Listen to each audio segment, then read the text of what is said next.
Sao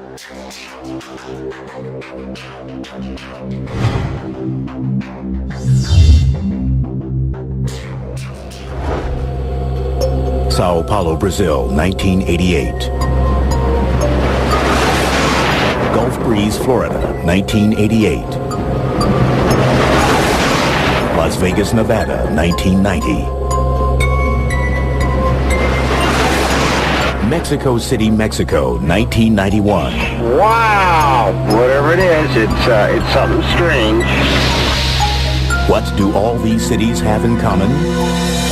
There are so many UFO sightings reported in these places that they are all considered to be UFO hotspots.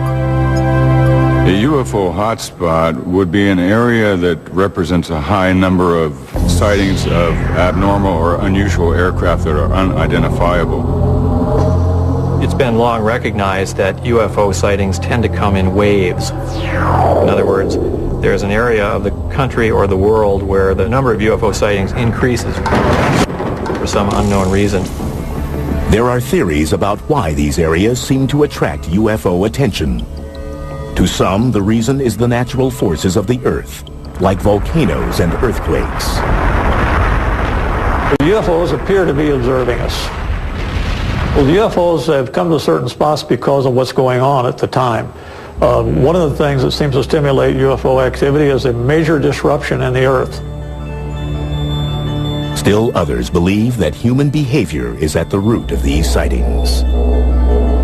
One of the things that has to do with hotspots is that once somebody notices something, then others are going to look also. That you may not pay much attention to your surroundings. Someone says, gee, last night there were 3 mysterious lights went by. The next night you're going to be watching, and there's a much better chance that you're going to see them than if you're just sort of walking along looking at your feet.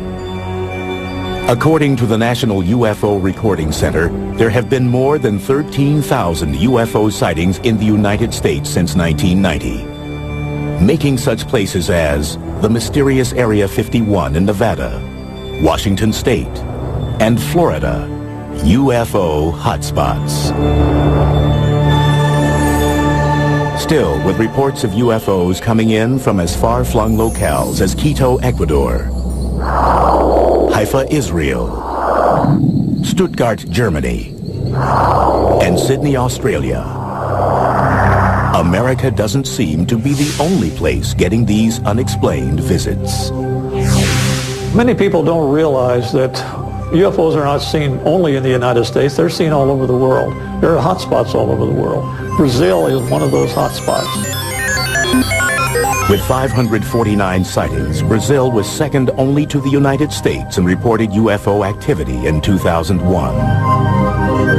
And unlike America, where UFO reports are traditionally met with skepticism, Brazil has a strong tradition of accepting UFO sightings and even publicly conducting government investigations.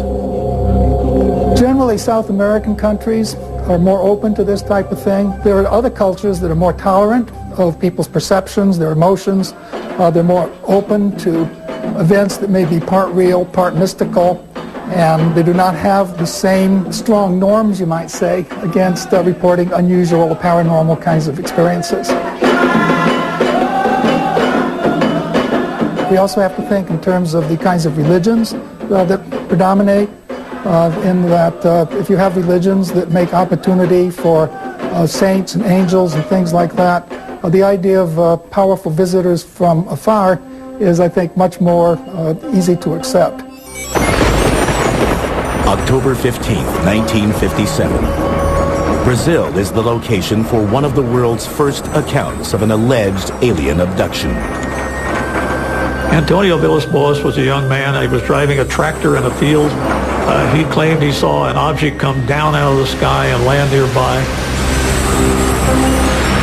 He was greeted by aliens taken on board, washed off with some kind of a substance that smelled very badly to him. He made him vomit, and he later thought maybe that might have been something like a disinfectant or the like.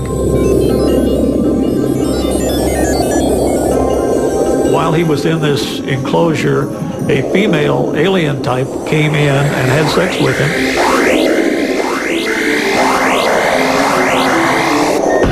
And man went away and he was dumped back out. To many, this seems like an outlandish story.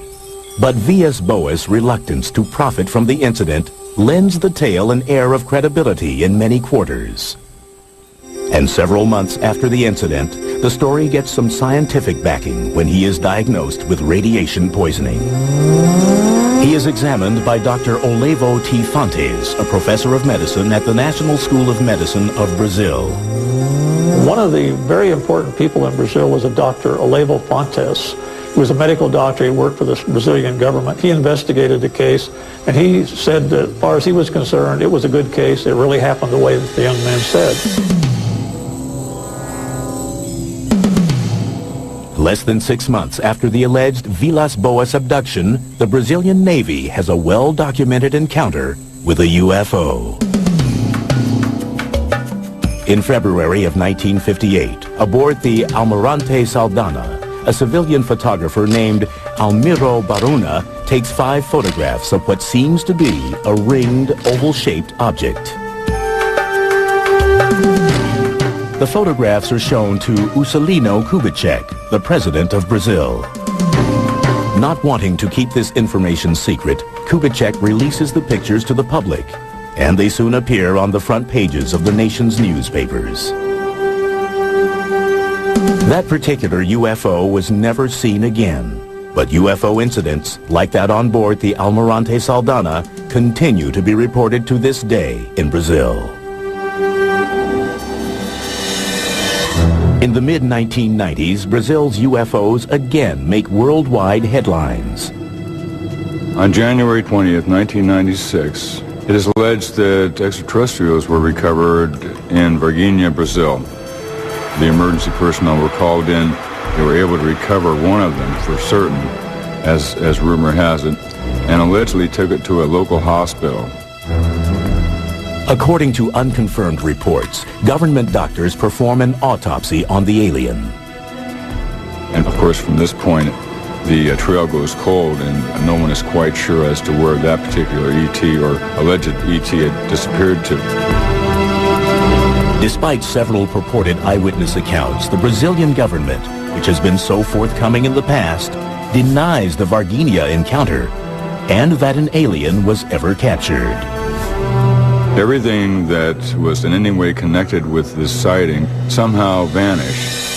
Ironically enough, after this creature was allegedly recovered, there was a high number of UFO sightings in the area. While most experts doubt the veracity of the Varginha ET incident, the long persistent history of UFO sightings in Brazil is harder to ignore. One curious theory proposes that the ongoing destruction of the Amazon rainforest may be attracting extraterrestrial attention. If you were to look at Brazil from space, Atlanta for CSA-ACP. you would see that a vast area of that remote land is on fire. They're burning off the rainforest. That's changing the whole ecology of the planet. If you were observing a planet and what's going on there, you would definitely want to look at Brazil. And that seems to be the case.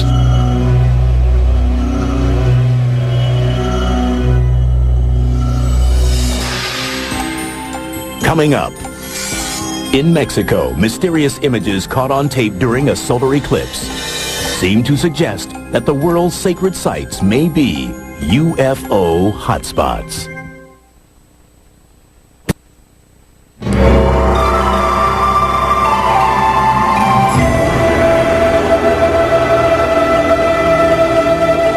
Mexico is a land with a sacred past. A land dotted with pyramids built by the ancient Mayans and Aztecs. Monuments to the gods still standing hundreds of years after their makers are gone. Could the sacred energy that permeates these buildings be attracting otherworldly visitors and making Mexico a UFO hotspot? There are areas around the Earth known as sacred spots. And these areas have been known for a large number of sightings of abnormal or unusual aircraft that are unidentifiable. July 11th, 1991. in an event predicted hundreds of years earlier by the Mayans. The longest solar eclipse of the 20th century shrouds Mexico City in midday darkness. Millions of people look towards the heavens, many armed with their video cameras. But their cameras capture more than they expect. People all over the city, Mexico City, were taking videos. And they were getting things that weren't the eclipse. They were getting strange things flying around in the sky. Nearly 20 different people scattered across the city videotape what appears to be a saucer-shaped object floating above the horizon. Theories surface as to what the strange object may be. Once the moon passes directly in front of the sun, of course, it gets quite dark, and you can start to see the stars, you can see the bright planets, you can see Venus or any other bright star or planet that happens to be above the horizon at that time. Undoubtedly, that's what a lot of people were seeing. But when all of the different videos shot from multiple locations around the city are analyzed, the images seem to show Venus and the mysterious object as clearly separate entities. Some experts offer another theory. Perhaps the phenomenon is the result of the video cameras themselves, as Mexico's emergence as a UFO hotspot coincides with the proliferation of affordable home video recorders. A camcorder is made with an automatic focus and an automatic aperture control to try to control the amount of light. And so it is not made to focus against a dark background. An automatic camera cannot focus on these objects without seeming to impart motion and changes in shape to it. But many disagree that the sightings were just a trick of the camera and point to subsequent events as proof. Over the course of the next 6 years, more than 1,500 videos and photographs of UFOs surfaced throughout Mexico. Many of the alleged UFO sightings appear near ancient Mayan and Aztec pyramids. One area with a lot of sightings is Tepoztlan, a resort village some 60 miles south of Mexico City. According to UFO researcher Carlos Diaz, 60% of its residents report having seen a UFO. And local air traffic controllers confirm that radar regularly detects unidentified objects over the area.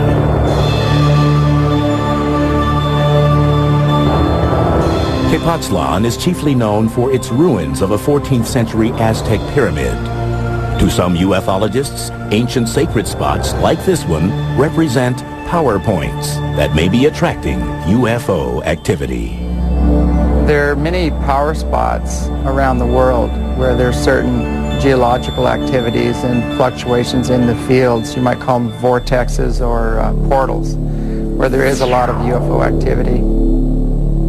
Some believe that extraterrestrials have used these portals to enter our world, and also that they may have actually been responsible for the construction of some of the world's ancient sacred sites, including the Great Pyramid in Giza, Egypt. There's less than 2/100ths of an inch tolerance between the stones. The tolerances to which it's built exceed the tolerances that we use in our space capsule. The more you study the Great Pyramid, the more you begin to realize there was something going on there that goes beyond our understanding. More than 4,000 years old, the pyramid is built from over 2 million stones. Each side is perfectly oriented to the cardinal points of the compass: north, south, east, and west. The maximum error between the side lengths is astonishingly less than 0.1%. People have looked at these structures and said, well, you know, they must have built these with some idea of making contact with aliens, or the aliens have somehow helped them build these structures. Another theory is that both the ancient architects who built the sites and the alleged UFOs who visit them are attuned to a supposed geomagnetic energy force called ley lines, a grid-like pattern that covers the entire Earth. Ley lines are geometric, they're like fields or lines of energy, and there's all kinds of intersections of certain ley lines which seem to create magnetic anomalies. Ley lines have also been linked to tectonic activity, the movement of the Earth's plates, a force that results in earthquakes and volcanoes, and provides another potential explanation of UFO activity in Mexico. One of the reasons I believe that Mexico City is indeed a hotspot for unidentified flying objects is due to the volcano that's near Mexico City, where large numbers of legitimate unidentifieds have been filmed.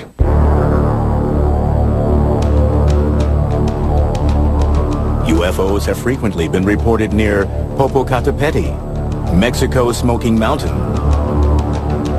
They've been keeping a camera on that mountain ever since it started erupting, and they've been finding in those pictures very clear disc-shaped objects.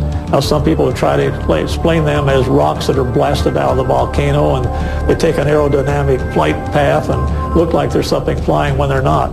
That's pretty hard to believe when you see the direction they actually go. They come down and toward the mountain rather than going up from the mountain. Why would UFOs hover over volcanoes? One theory proposes that high levels of hydronium ion, also called H3O, are typically found in places with increased geological activity, like volcanoes. H3O has an extra hydrogen atom in it, and that extra hydrogen atom can be split off and used as hydrogen fuel or for energy. And it's in the splitting of this extra particle that you can create a fusion effect. It's possible that these UFOs may be harnessing this type of energy for their systems to perhaps propel themselves through the atmosphere. So perhaps UFOs are interested in Mexico more as an intergalactic gas station than for its sacred ancient structures.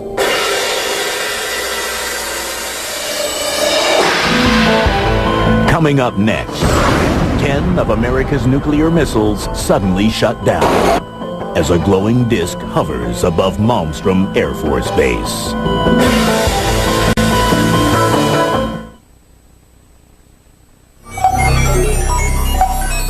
As the control center for some 221 Minuteman intercontinental ballistic missiles, Malmstrom Air Force Base near Great Falls, Montana, is an essential part of the nuclear arsenal for the United States.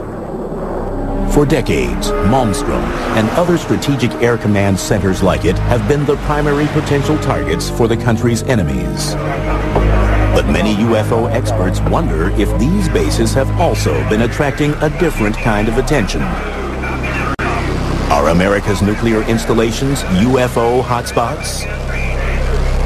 One interpretation of UFO activity is that these entities, assuming that they are entities, are interested in our technological development.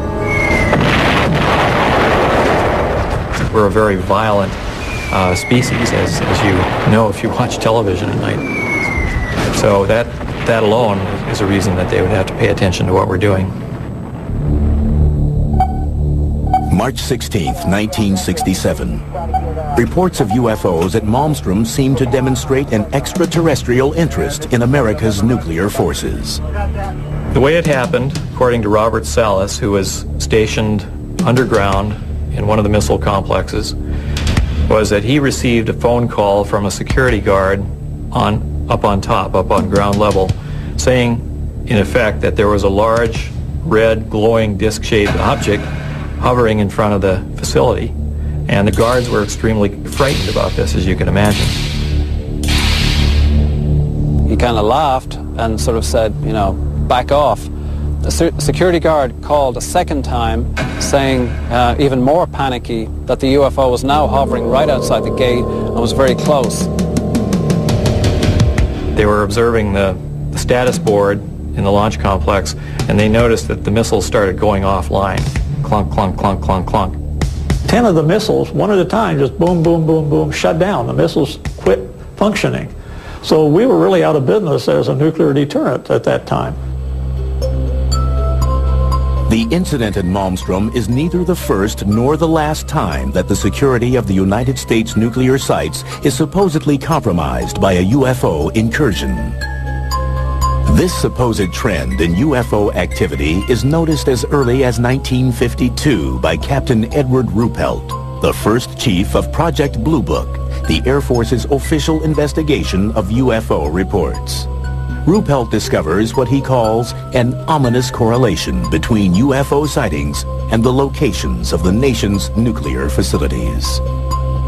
If you're in the military and someone is displaying an interest in your strategic capabilities, it's an alarming situation. It raises national security questions. A lot of investigation went on to determine what could happen. The Boeing company that was responsible for some of the equipment was involved. The U.S. government was involved in investigations. The actual reason for so many missiles going down simultaneously was a big puzzle. They found absolutely that an EMP, an electromagnetic pulse, may have fried the electronic workings in the missiles. However, there was no attempt whatsoever to relate the EMP, the pulse, to the presence of a UFO outside. In fact, the presence of the UFO out on the perimeter was dismissed as hearsay.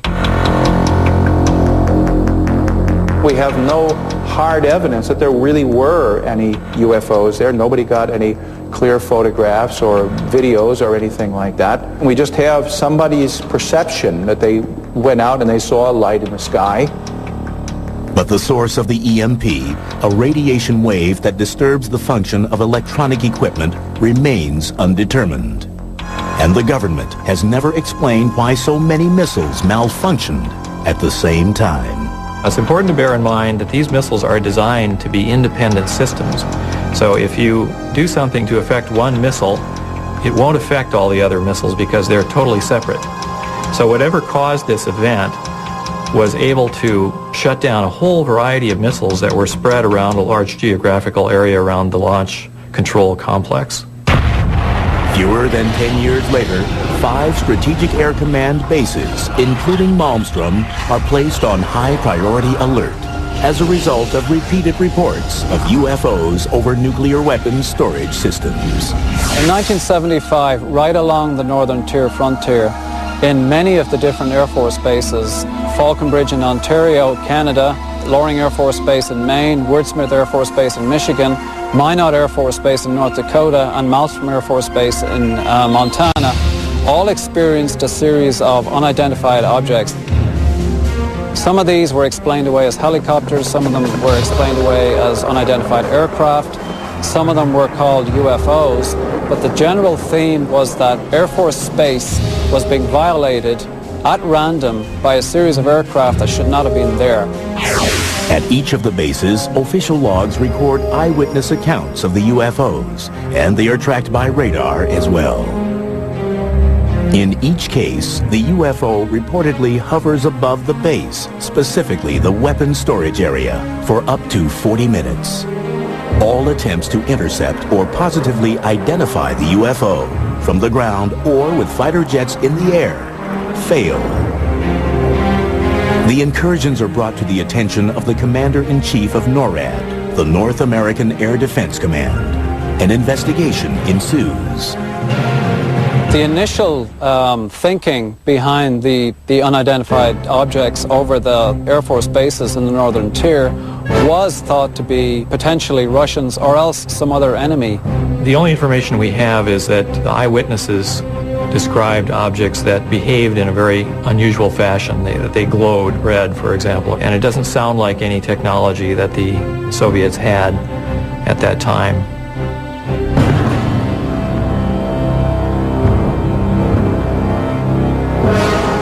Another theory is that the UFO incursions were a type of readiness self-test to check the security of the bases in the event of an attack.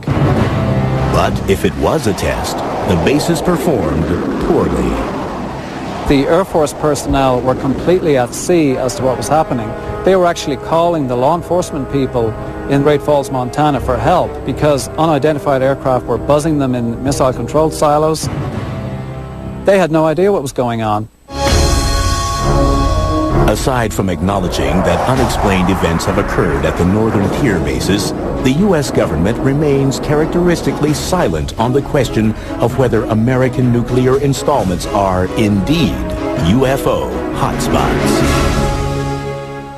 To my knowledge, there's no published report explaining what happened. It's simply a mystery. And as far as the government is concerned, it can remain a mystery. According to the Air Force fact sheet on UFOs published in 1996, no evidence has been presented to indicate that further investigation of UFOs by the Air Force or other government agency is warranted. But for some, the base sightings are not quite as open and shut a case as the government would have us believe. We think the reason that the military tend to downplay this whole phenomenon is because the Department of Defense, by definition, needs to defend. And if theoretically there are objects that are able to violate United States airspace with impunity, that sets up a very big question mark about the efficiency and the abilities of the Department of Defense. But they are as bewildered and as puzzled and as intimidated as everybody else is.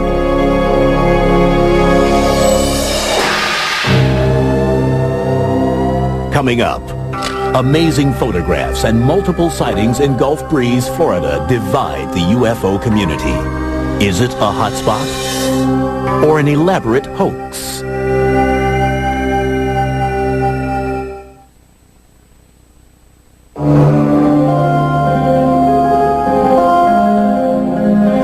It's November 11th, 1987, and Ed Walters, a building contractor in Gulf Breeze, Florida, is about to experience the UFO phenomenon firsthand.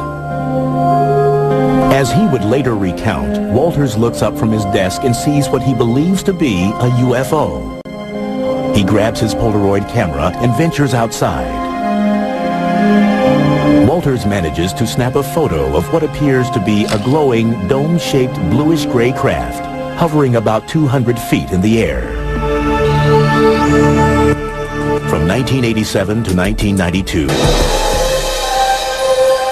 On November 19th, 1987, 8 days after Ed Walters allegedly had his UFO encounter, the Gulf Breeze Sentinel publishes 2 of his 5 photographs. The next night, Walters claims to see another UFO and manages to take 4 more pictures, but decides not to publish them. Still, UFO fever has gripped Gulf Breeze, and by November 25th, reports of UFOs are pouring in. Hotspots are very intriguing. These are places where there are multiple sightings. One person sees something and a number of people see it shortly thereafter. The first person who notices it, in a sense, grants permission to the other people to make similar reports. Over the course of the next 4 months, Walters takes more than 20 photographs of a strange vessel on more than 10 different occasions. He even shoots 1 minute and 38 seconds of video of a UFO sighting on December 28, 1987. Walters, who chooses to remain anonymous at first, soon becomes the central figure in the Gulf Breeze sightings.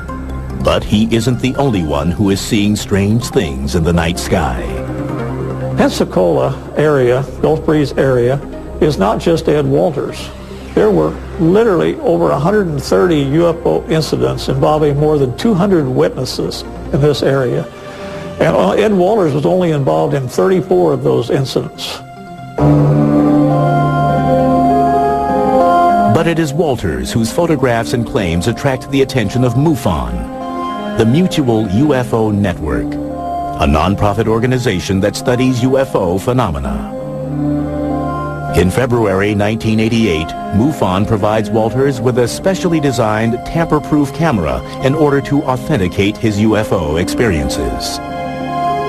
It was a multi-lens camera that could take more than one view at the same time. We bought new film, we put it in that camera, we had it certified as new. We had closed the camera, sealed it with wax. He was allowed to use the camera, and he did get some pictures. It was, again, open then under security conditions. The films were developed, found things on the film, and there's no way he could have faked that one. By the end of 1988, 7 different MUFON investigators have analyzed the evidence in Gulf Breeze. Meteorological and site survey analyses conclude that the photographs were likely to have been taken on the days and at the times that Walters alleges they were. Walters himself passes a battery of examinations, including 2 polygraph tests. MUFON, satisfied that Walters' claims are real, officially authenticates the Gulf Breeze sightings.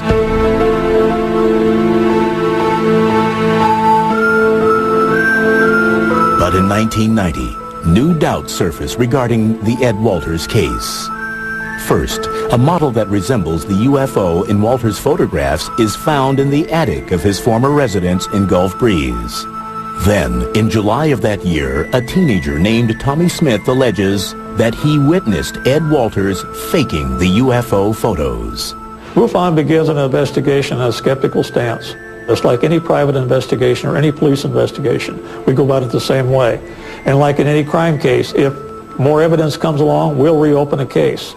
And we did reopen the case in Gulf Breeze because of Tommy Smith's allegation that Ed Walters had hoaxed it.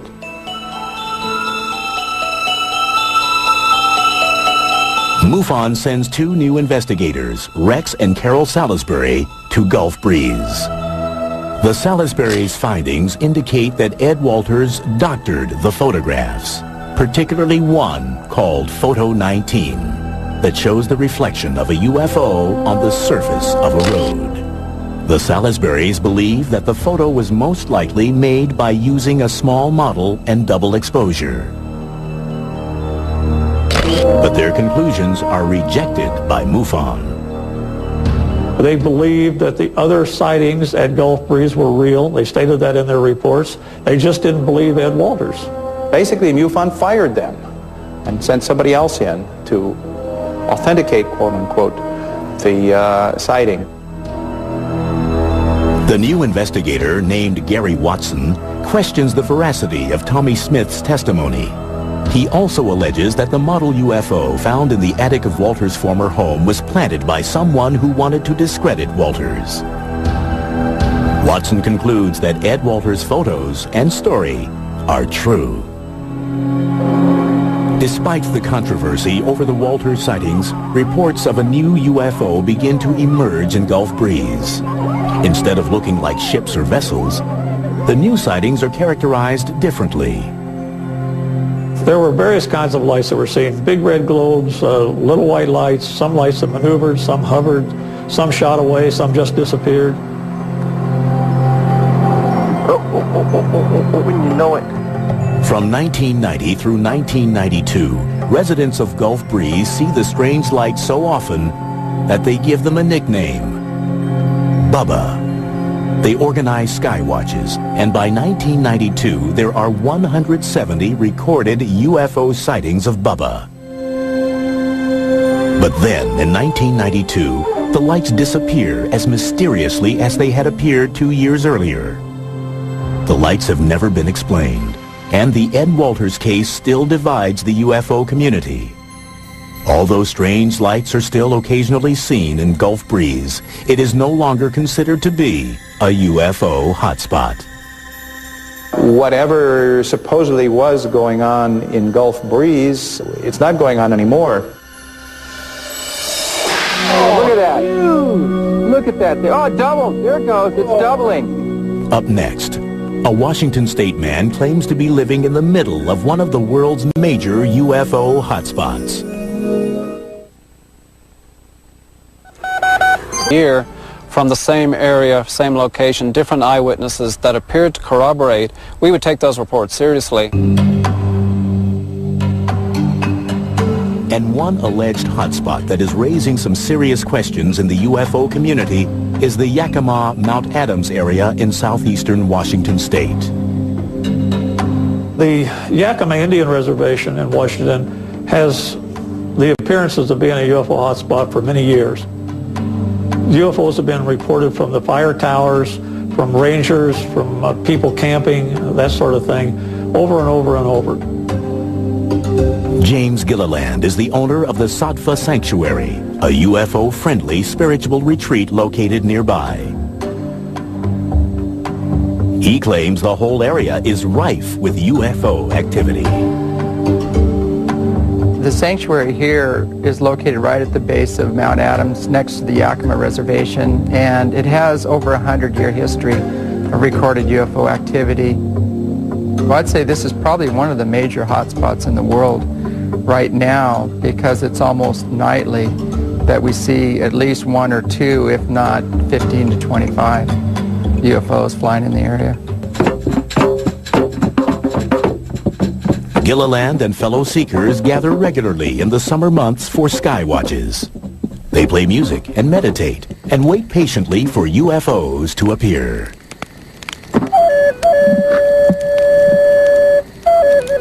They're looking for people that are very spiritually aware, that have kind hearts, that love people, love humanity and the earth. And those are the ones that will be ambassadors to bring forward their message, because those people have risen to the occasion. As Gilliland and others see it, the anomalous lights that appear above his property exhibit both intelligence and intent. What these ships are doing, they're inquisitive, they're morphing, they're responding to lights, they're responding to the telepathic messages of those people on the ground. Whoa, there we go, we got it. That was a good one. We actually have some that morph from a round object to a triangle when we draw a big triangle in the sky, and then it goes back to a round object and then leaves again with multiple witnesses. When you're talking about lights in the sky, it's very difficult to say what causes them. Are they natural phenomena or are they not? When they seem to fly into an area, stop and react to people yelling or to flashes of light or something else, what causes the reaction? Do natural phenomena do that? One theory proposes that the lights in the sky are not doing anything, but the observer's eyes are. Something called the autokinetic phenomenon. The eye literally cannot focus properly on a single bright point source of light against a dark background, and so it seems to bob around, move around, wiggle, zigzag.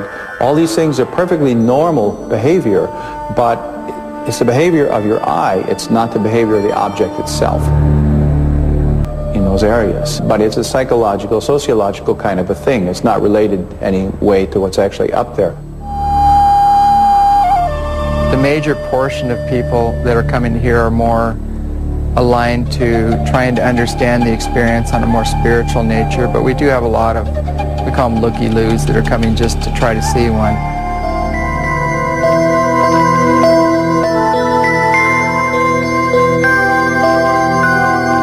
That there are strange, often inexplicable phenomena in the night sky is undeniable. But just what these phenomena are, and whether they tend to cluster in time and place to form UFO hotspots, is open to debate. As far as the skeptics are concerned, on every level, you cannot instill want into another being. You can't get them to open their eyes or look at what's obvious. We showed them footage of ships flying behind trees, landing on the mountain, doing phenomenal feats, making U-turns, right-angle turns at several thousand miles an hour. And their standard pat answer is these are meteors or satellites. It's just amazing. We don't want to feel that we're alone in the universe. We don't want to feel that life is without a purpose. We don't want to feel that there's nothing out there in the way of a mystery. We human beings want our lives to be exciting. But just because something is exciting doesn't make it true.